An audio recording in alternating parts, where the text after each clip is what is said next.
हे श्राद्ध कुठून आलं मग? आता आपल्याला दाखवतो एक झलक. पुराणात काय लिहिलंय. एक मार्कंडेय पुराण आहे. एक रुची नावाचे ब्राह्मण होते, ऋषी. आणि त्यांनी वेदांना जाणलं, वाचलं, ज्ञानी आत्मा होते की मनुष्य जीवन केवळ मोक्ष प्राप्तीसाठी प्राप्त होतं. म्हणून त्यांनी ना तर विवाह केला, ब्रह्मचारीच राहिले होते. 40 वर्षांचं वय झालं होतं आणि आपलं जंगलात, वनात राहत होते. कुठलं घर वा झोपडी देखील बांधलेली नव्हती. अशा विचाराने की मोक्षप्राप्ती करायचीच आहे, कशाला संग्रह करायचा, 2 दिवसांचं जीवन आहे. आता ते वेदांनुसार साधना करत होते, रुची ऋषी. आणि त्यांचे जे पिताजी, आजोबा, पणजोबा आणि खापर पणजोबा ते मृत्यू पावले होते, ते भूत बनले होते. आणि ते देखील ऋषी होते, ब्राह्मण होते.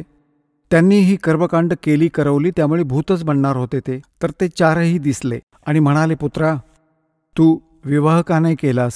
विवाह करून तू आमचं श्राद्ध घातलं असतं आणि आम्हाला गती लाभली असती. आता रुची म्हणू लागले की पितामहांनो, वेदात तर ह्याची मनाई केली आहे. हे श्राद्ध वगैरे घालणं, कर्मकांड करणं हा तर मूर्खांचा मार्ग आहे. आणि ते पितरही म्हणाले की बेटा, आहे तर असंच आहे, यात काही संशय नाही, खोटं नाही, सत्य आहे. परंतु आमचं काय होईल? तुम्ही जा खड्ड्यात, आमचं काय होणार? आपण मेलात आणि पुत्रालाही मारायचा विचार करतायत. हे पहा, मार्कंडेय पुराण. हे गीता प्रेस गोरखपूरहून प्रकाशित आहे. गीता प्रेस गोरखपूरहून प्रकाशित.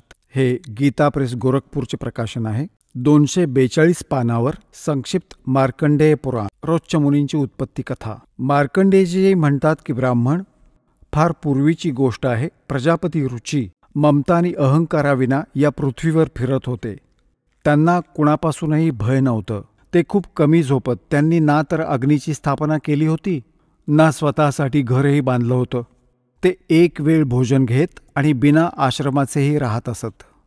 त्यांना सर्व प्रकारच्या आसक्तींनी रहित आणि मुनिवृत्तीने राहताना पाहून त्यांच्या पितरांनी त्यांना म्हटलं, मग पुढे पहा, हे चौघेही पुढे भूत बनलेत. हे पहा, हे रुची ऋषी आहेत. हे यांचे आधी बनलेले पंडितजी, सगळी भूतं पूर्वज भूत झाले आहेत. आता या सगळ्यांना त्याने पाहिलं एकत्र. पितर म्हणाले, बेटा, विवाह स्वर्ग आणि अपवर्गाचा हेतू असल्या कारणानं ते एक पुण्यकर्म आहे. हे तर या पितरांची वचनं आहेत. ही तर पितरांची वचनं आहेत जी सल्ला देत आहेत. पहा, ते तू का नाही केलंस? गृहस्थ पुरुष समस्त देवता, पितर, ऋषी आणि अतिथींची पूजा करून पुण्यमय लोकांना प्राप्त करतो.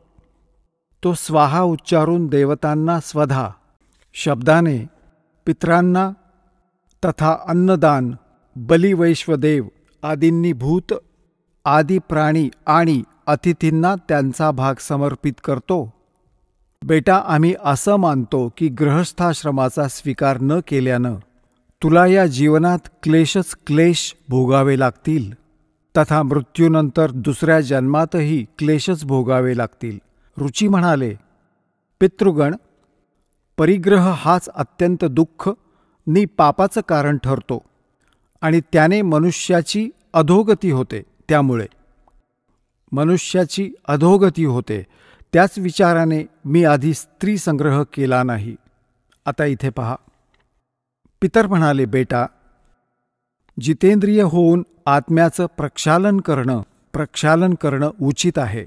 परंतु तू ज्या मार्गावर चालला आहेस तो मोक्ष मार्ग आहे. सांगा, याने तर मोक्ष मार्गाला तुच्छ मानले की तू जे कर्म करतोयस त्या मार्गावर चालला आहेस तो मोक्ष मार्ग आहे. आणि पुढं पितर ब्रह्मचा मार्ग सांगतायत. पहा, रुचीने विचारलं, पितामहांनो, वेदात कर्ममार्गाला अविद्या म्हटलंय.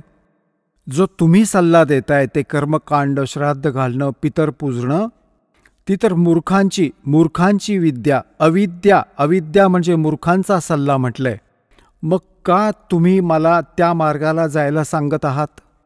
पित्र म्हणाले, हे सत्य आहे की कर्माला अविद्याच म्हटलं गेलं आहे.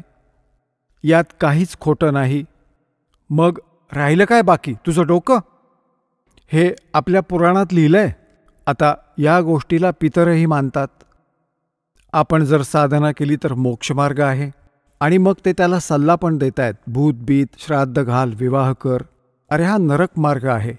आणि आपणही मानताय की आपण जो मार्ग निवडला आहे तो मोक्ष मार्ग आहे. आणि रुची म्हणतायत वेदात, यामध्ये तर याला अविद्या मूर्खांची ही साधना म्हटली आहे की पितृभूत पूजणं, श्राद्ध घालणं, आणि पितर स्वीकारही करतायत की हो असंच आहे, यात काही मिथ्या नाही. मग हे सगळं बिंडोक काम, हे करा ते करा असं करा, पित्र करतात, पुत्र देतात, दट्ट्या देतात, आपण तर उपाशी माराल सांगा. मूर्ख बनवून ठेवलंय.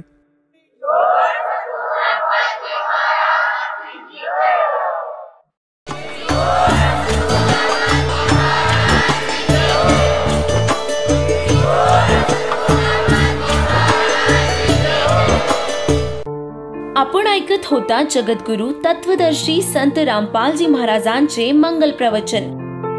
निशुल्क नामदीक्षा प्राप्त करण्यासाठी आणि अधिक माहितीसाठी संपर्क करा 7030303951 7030303952. आमची वेबसाईट आहे www.jagadgururampalji.org. सर्व पवित्र धर्मांच्या पवित्र शास्त्रांवर आधारित प्रमाणित अनमोल पुस्तक ज्ञानगंगा किंवा जगण्याचा मार्ग यापैकी कोणतेही एक पुस्तक निशुल्क मागविण्यासाठी आम्हाला आपले पूर्ण नाव, पूर्ण पत्ता, पिनकोड सहित आणि फोन नंबर लिहून 7030303951 7030303952 या नंबरावर SMS करू शकता किंवा आम्हाला 7030303950 या नंबरावर WhatsApp देखील करू शकता.